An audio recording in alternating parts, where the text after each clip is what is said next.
Afternoon everybody.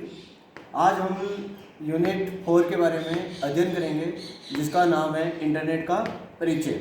आज हम आपको डायरेक्ट बुक से ही रीडिंग करवाएंगे कि कौन कौन सी चीज़ इंपॉर्टेंट है। इस यूनिट में आपको वो इंपॉर्टेंट बातें बताएंगे जो आपको अंडरलाइन करनी है और अपनी किताब से एक बार रीड करनी है।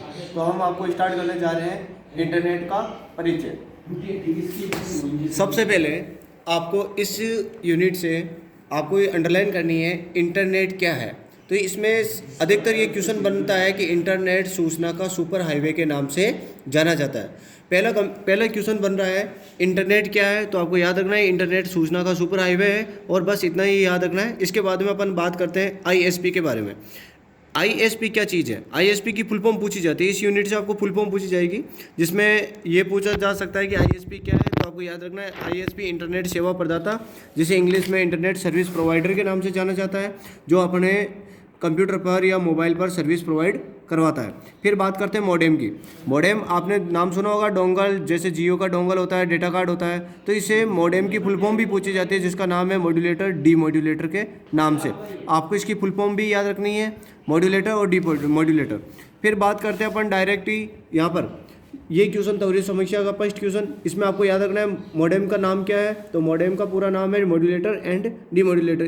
ये इंपॉर्टेंट क्वेश्चन है जो आपके एग्जाम में आने के पूरे चांसेस रखता है। फिर अगला देखो आईएसपी क्या है। आईएसपी इंटरनेट सर्विस प्रोवाइडर के नाम से जाना जाता है। अब हम बात करते हैं कनेक्टिविटी के प्रकार।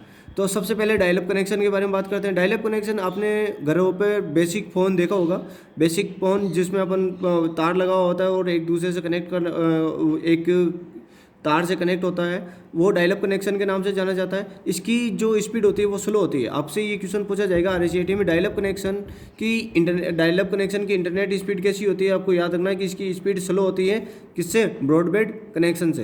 ब्रॉडबैंड जो कनेक्शन होता है वो high speed internet connection provide कराता है। जो आपको याद रखना है इतना ही कि डायलअप कनेक्शन स्लो स्पीड का इंटरनेट होता है और broadband high speed internet connection होता है। फिर अपन बात करते हैं वाईफाई की। वाईफाई में आपको बस इतना याद रखना है, वाईफाई इसे वायरलेस फिडिलिटी के नाम से जाना जाता है। बस आप इसे अंडरलाइन कर लो और इसे इतना ही याद रख सकते हैं, वायरलेस फिडिलिटी के नाम से।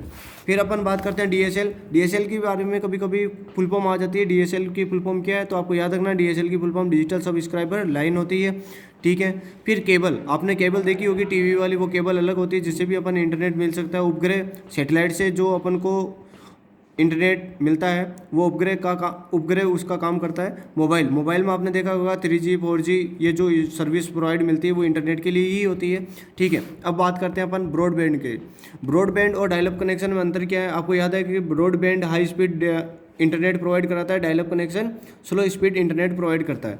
किस यूनिट में ब्रॉडबैंड के इंटरनेट की गति को मापा जाता है? वेरी इंपॉर्टेंट क्वेश्चन है जो आपको ये मिलता रहता है, आपको आता रहता है। तो आपको याद रखना है कि अपन kbps में, mbps में, इसमें अपन इंटरनेट की स्पीड को माप सकते हैं। फिर आता है अगला क्वेश्चन जो इंपॉर्टेंट बनता है, इंट्रानेट क्या होता है? तो आपको याद रखना है बस इतना ही, इंट्रानेट एक निजी नेटवर्क है जो केवल उस संगठन में कर्मचारी के लिए सुलभ होता है। यानी जैसे एक पार्टिकुलर एक कोई फर्म है, उसी फर्म के लिए इंटरनेट काम में आएगा। तो याद रखना आपको इंट्रानेट क्या चीज़ है? इंट्रानेट निजी नेटवर्क के नाम से जाना जाता है। फिर बात करते हैं अपन क्वेश्चनों में, इंटरनेट और इंटरनेट में अंतर क्या है। देखो, इंटरनेट पर्सनल यूज ओनली जो नेटवर्क होता है जो अपने पर्सनल काम में आता है वो इंटरनेट के नाम से जाना जाता है। इंटरनेट जो WWW पे काम करता है जिसे वर्ल्ड वाइड वेब के नाम से जाना जाता है, जिसे कोई भी यूज कर सकता है, वो इंटरनेट के नाम से जाना जाता है। इनमें से कौन अधिक सुरक्षित है, इंटरनेट या इंटरनेट? तो आपको याद रखना है कि इसमें इंटरनेट अधिक सुरक्षित है क्योंकि ये पर्सनल नेटवर्क है। फिर बारे में आगे बात करते हैं वर्ल्ड वाइड वेब के बारे में। तो आपको इस वर्ल्ड वाइड वेब में आपको इतना याद रखना है कि WWW की full form world wide web. ठीक है। इसे ओपन सोर्स इंफॉर्मेशन स्पेस के नाम से भी जाना जाता है। फिर अपन आगे बात करते हैं वेबसाइट।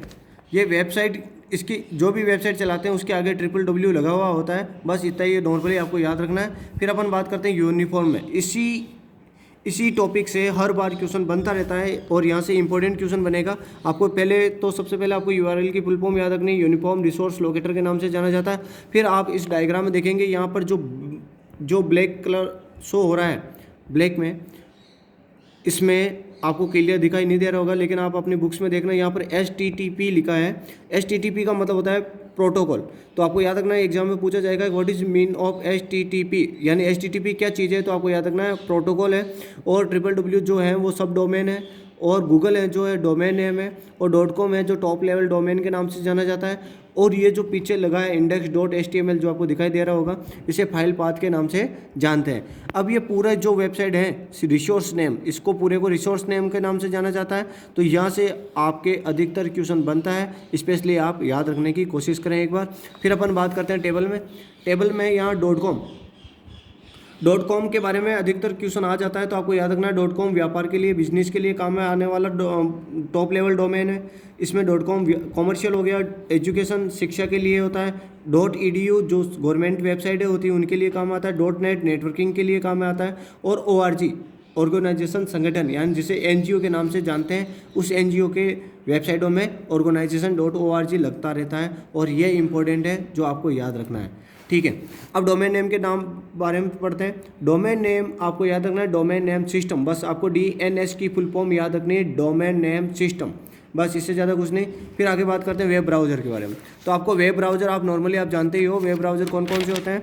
तो यहाँ पर अपन देखते हैं डायग्राम में वेब ब्राउज़र, एक तो मोजिला, ये Google Chrome, Mozilla Firefox, opera mini, safari and internet explorer. ये वेरी इंपॉर्टेंट, ये अपने लोकप्रिय ब्राउज़र हैं जो बहुत पॉपुलर हैं। अब आगे बात करते हैं अपन इनके बारे में। यहाँ से क्वेश्चन हर बार पूछा जाता है HTTP, आपको याद रखना है HTTP की full form hyper text transfer protocol के नाम से जाना जाता है। और इसमें कभी कभार क्वेश्चन आ जाता है कि HTTPS के पीछे जो S लगा होता है उससे किस नाम से जाना जाता है। जो आपको S दिख रहा है यहाँ पर, ये S किस नाम से जाना जाता है, आपको याद रखना है सिक्योर के नाम से जाना जाता है। इसके बारे में कभी कभी क्वेश्चन आ जाता है। फिर आगे बात करते हैं शिक्षा वेबसाइटों के लिए किस तरह का टॉप लेवल डोमेन लगता है। तो शिक्षा जो एजुकेशन वाली वेबसाइट है उनके लिए .edu लगता है। और वेब ब्राउज़रों के एग्जांपल क्या है, तो आपको आपने बताया था वेब ब्राउज़र के एग्जांपल जिसमें Google Chrome, Mozilla Firefox, opera mini, safari और इंटरनेट एक्सप्लोरर हैं। अब बात करते हैं वेब सर्च करना, सर्च इंजन के बारे में बात करते हैं। तो आपने जो वेरी इंपॉर्टेंट जो सर्च इंजन है आपको याद रखना है गूगल, बिंग, याहू, बस इतना ही याद रखना है। जो पॉपुलर सर्च इंजन है जिसमें गूगल, बिंग, याहू, आपको तीनों ही नाम याद रखना है। फिर आगे बात करते हैं ईमेल के बारे में। आप ईमेल नॉर्मली जो कंप्यूटर चलाता है, मोबाइल चलाता है, वो ईमेल के बारे में नॉर्मली जानता ही है, ठीक है। ईमेल में आप बस इतना याद रखें कि ईमेल को पीछे पेज नंबर 52 पे यहाँ से क्वेश्चन बनते हैं हर बार, जिसमें आपको बताएगा कि CC की फुल फॉर्म पूछे जाते हैं, जिसमें CC का कार्बन कॉपी होती है इसकी फुल फॉर्म। और BCC की जो होती है blind carbon copy full form होती है। आपको याद रखना CC और BCC की फुल फॉर्म, ठीक है। फिर अपन आगे बात करते हैं मेल भेजना। आप एक बार अपने मोबाइल से मेल सेंड करके एक बार ज़रूर देखें, जिससे आपको नॉर्मली पूरा समझ में आ जाएगा कि क्या चीज़ कौन कौन से फंक्शंस कौन कौन से होते हैं। और कभी कभार अटैचमेंट के लिए भी क्वेश्चन आ जाता है। तो आपको याद रखना है कि आपके ईमेल में जैसे वीडियो, फाइल और फोटो जोड़ सकते हैं, उस ऑप्शन को क्या कहते हैं, अटैचमेंट कहते हैं। ये भी आप अंडरलाइन जरूर कर लें अपनी किताब से। फिर अपन आगे बात करते हैं यहाँ से त्वरित समस्या से।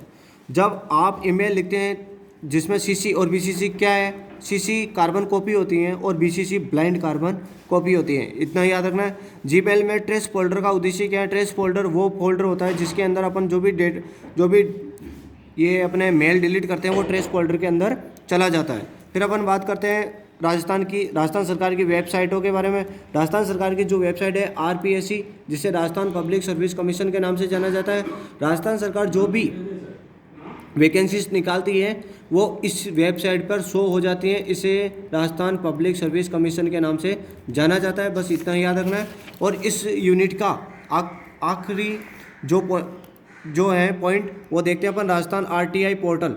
इसके बारे में कभी कभार क्वेश्चन आ जाता है। नॉर्मली RTE की फुल फॉर्म क्या होता है, राइट टू एजुकेशन के नाम से जानते हैं, ठीक है। इसमें 25% सीटें खाली होती हैं जो गरीब बच्चों के लिए हेल्पफुल होती है, जिसमें अपन फॉर्म भर के ई-मित्र के द्वारा इसमें अपने बच्चों का एडमिशन करवा सकते हैं, ठीक है। अब अपन बात करते हैं क्वेश्चन में इंटरनेट का मुख्य उद्देश्य क्या है। आपको याद रखना है इंटरनेट का मुख्य उद्देश्य है सभी संचार। देखो इंटरनेट कहाँ काम आता है, संचार में आता है, शिक्षा में आता है, वित्तीय लेन देन में भी काम आता है। तो यहाँ पर इसमें एग्जाम्पल जो आएगा आंसर वो ऑल ऑफ अबव आएगा। एक उपयोगकर्ता को इंटरनेट तक पहुंचने में पहले निम्न में से कौन सा आवश्यक होगा? तो आपको याद रखना है इसमें सभी चीज़ों की ज़रूरत होती है। इंटरनेट की भी ज़रूरत होगी, मॉडेम की भी ज़रूरत होगी, वेब ब्राउज़र की भी ज़रूरत होगी। ISP का पूरा नाम क्या है? आपको याद रखना है इंटरनेट सर्विस प्रोवाइडर।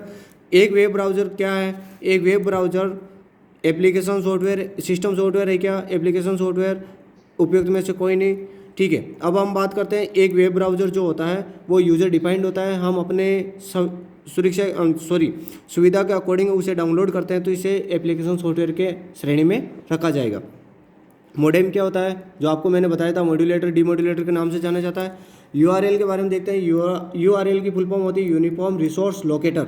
ठीक है, फिर आगे बात करते हैं WWW। इसमें भी आपको फुल फॉर्म याद रखनी है, वर्ल्ड वाइड वेब। इनमें से कौन ईमेल का क्लाइंट नहीं है? आपको याद रखना, देखो जीमेल होता है, मंत्रा राउटर, टॉप लेवल डोमेन। इसने कहा कि क्लाइंट हैं, तो अपन याद रखना है कि ईमेल को जीमेल के नाम से भी जानते हैं, तो इसमें जीमेल होगा। अगर जीमेल की जगह याहू भी हो सकता है, हॉटमेल भी हो सकता है, इससे भी अपन मेल सेंड करते हैं। फिर आगे बात करते हैं निम्न में से सर्च इंजन का एग्जांपल बताइए। अपन ने पढ़ा था सर्च इंजन में गूगल होता है, याहू होता है और बिंग होता है, ये भी आपको याद रखना है। ठीक है, DNS का पूरा नाम है डोमेन नेम सिस्टम। अब हमने ये यूनिट पूरी कंप्लीट करवा दी है। हम आशा करते हैं कि आप एक बार अपने घर पर बैठ के एक बार वापस रीडिंग करेंगे, और हम इस यूनिट 4 की जितने भी इंपॉर्टेंट क्वेश्चन हैं हम डिस्क्रिप्शन लिंक में दे रहे हैं, तो आप एक काम करें हमारी वेबसाइट पर जाके उसे डाउनलोड जरूर कर लें। थैंक यू, जय हिंद।